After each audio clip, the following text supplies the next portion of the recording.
We actually started in aerospace. I can't remember the year, but it is when the first space shuttle was being produced. So on the very first space shuttle, we produced some ceramic fabric insulation blankets. They were small conical blankets that were going around the attitude adjusting rockets. We were one of the first fabricators of this particular ceramic fabric, chosen to sew this for the space program. We also quoted on the later space shuttles the cargo bay insulation blanket lining. We did not get those projects, but we were a preferred contractor or supplier for these insulation blankets for the space program. One of our more recent projects was when NASA called and said, we need a fabric that'll take 5,000 degrees C at Mach 8. I told them good luck. I said, you're not listening. There isn't a product on this planet that can do this. Finally, he said, well, it's not for very long. And I said, how long? And he said, 10, 15, 20 seconds. And I thought, well, my finger goes through a candle flame, but not for very long, and it's not supposed to take 1400 F.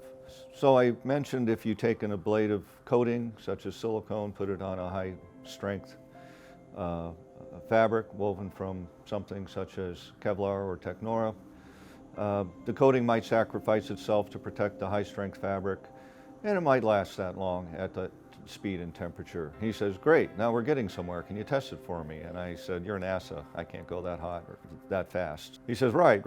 Well, I'll get back to you. We worked with Jet Propulsion Labs, a division of NASA, and some other aerospace companies that were bidding on the job, and developed this fabric with them and for them. And they did 3 tests, one on a rocket sled.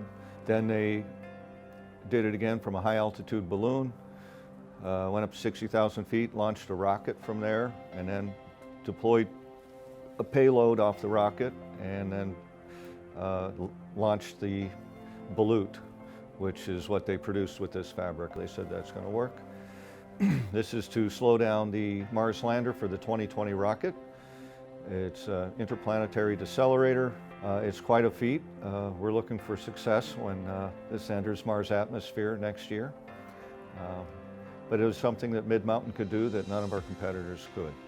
The reason Mid-Mountain is chosen for project development and these products is not because our products are better, but because we have a keen knowledge of material science, organic and inorganic chemistry, and the new products that are being developed every day that we work with in our labs to keep raising the bar on the temperature limits that textiles and textile coatings can go to.